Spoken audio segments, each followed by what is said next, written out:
one thing that you want to make sure that you get the most amount of people within your search, and you don't want to miss out on these people. So one thing that I found to be really helpful, the Boolean search that we're going to dive into right now, is I click on current job title. And let's say for us, sales enablement is a big one. So you have to make sure you add this quotations of sales enablement. And now you'll actually have a more defined search. Because if you just put sales enablement, you might miss people. When you have a defined search with the quotations, you get more people within the search. So this is just something to be mindful of that you can do. Now, the next step here is most people miss this out. And I don't know why Sales Navigator does not highlight this more. What you'll see here is something called Spotlight. And there's a ton of options. Now, my favorite option of all is following your company. Now, how many of y'all even know about this? Or maybe you didn't know. You could be like, Morgan, I had no idea this was a thing. Like I had no idea of this concept. So the reason that this is beneficial is I would go look on your LinkedIn and see how many followers your company has. So we have, I think, around 16,000 followers. So the thing is that, like, if I want to figure out if I can identify who's following this account, that's great for me because this is low-hanging fruit. So you'll see right here, we have Scott, I have Brian, Katrina, etc. I now identified that these people follow my company. And if I want to take this to the next step, I could do so many different things, right? I could save it to a list if I wanted to, right?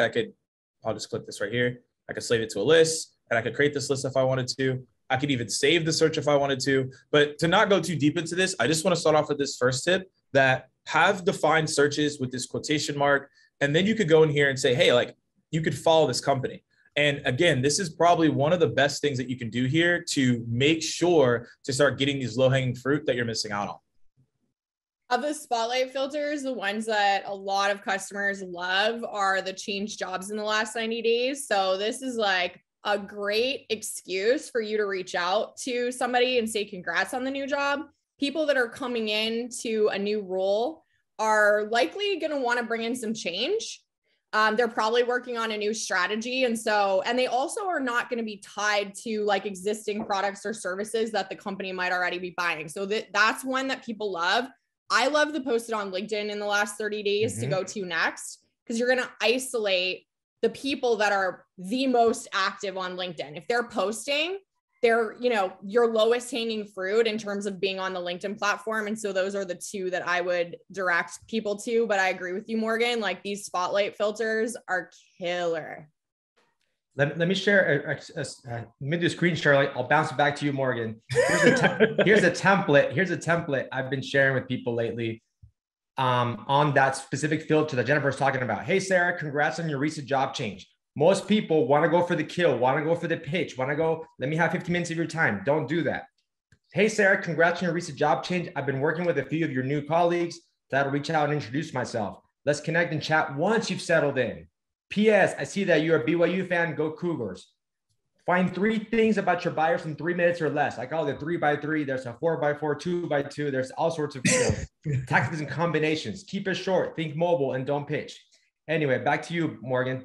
Well, I want to actually add to that real quick, because this is something that most people miss out on is and we talk about this a lot, like leading with like, hey, saw you went to Duke, saw you went to Maryland, and like, yo, I haven't been there in 20 years, right? So that doesn't matter anymore. So adding it in the PS though is completely okay. This is one of the best things that you can do, is saying, hey, PS, I saw that one, because I know sometimes we have conflicting, things here, but I'm glad you agree with that one. I use the PS all the time. Okay. Say, hey, like, congrats on this, or like, it's not relevant to what the value I'm trying to bring, but at least the PS, it's at the end, right? So it's like, hey, like, PS, I just saw this, want to recognize that. I think there's a little something here to talk about. We could wait a couple of days, right? Don't just be part of the masses that reach out with that automated congrats on the new role. You're likely to get ignored right there. If you wait 2 days and let all those masses go with it, then the one that you send that's a little more personalized, a little different, they can tell you wrote it. It doesn't have the canned congrats on the new role, right?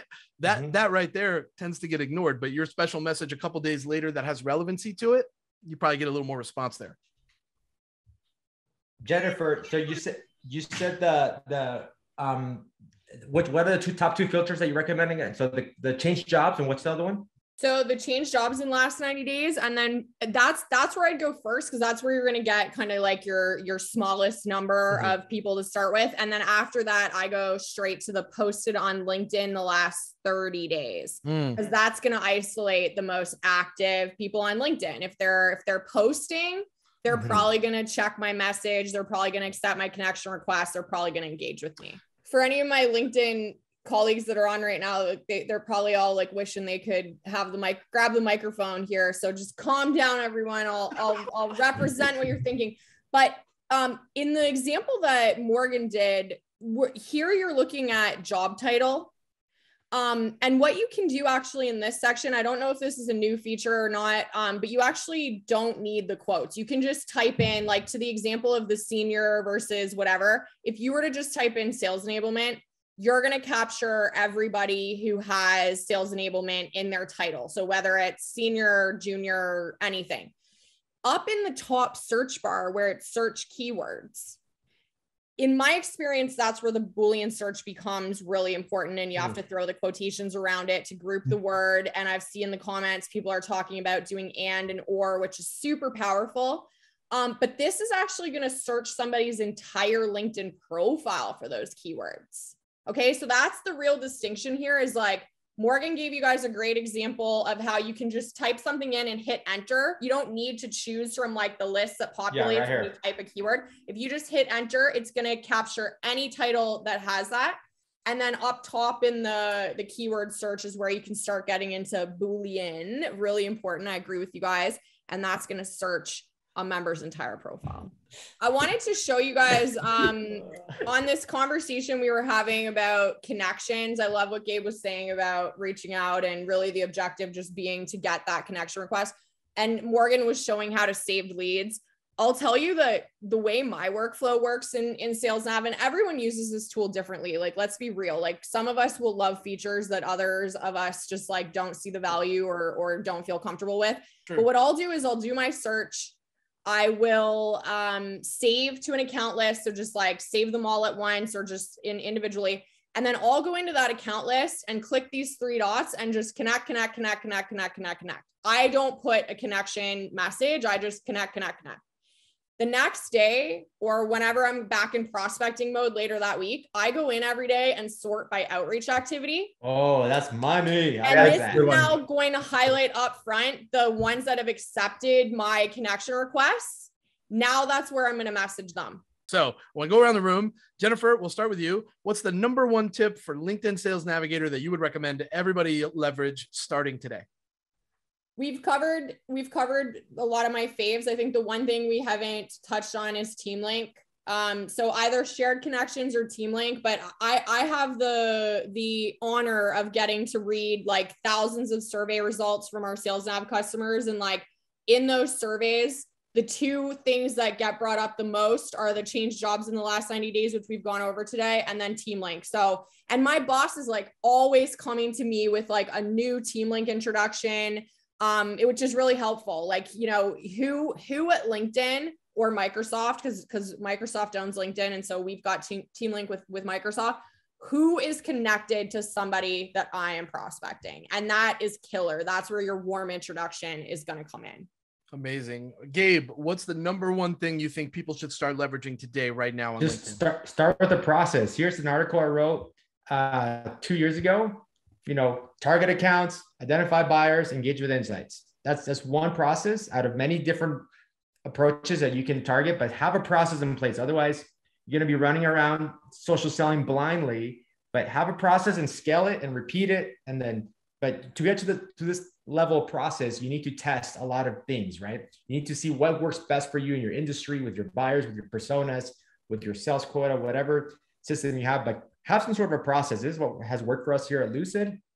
And I can kind of continue reiterating it and kind of pushing that message, have a process, and then double down on it. And that's my tip. Amazing. Morgan, what is that one thing for you? All right, I got my level up tip here. So the thing is that what Gabe said is the most important. Like, stick to the process, time block, be disciplined. The tip that I always give people is, especially if you're an account executive, but SDRs as well, is create a list of all the people that you scheduled meetings with And also if you're an AE, make a list of all the people that you've closed business with, right? Because at the end of the day, these are people you could continuously engage with in your organization. Obviously, if you end up leaving, make sure you can figure out how to, move forward with that. But the key is that if I can keep tabs on everyone that I've worked with in the organization, that's referrals, that's people who change jobs. I can continuously build pipeline off that. So that's my number one tip.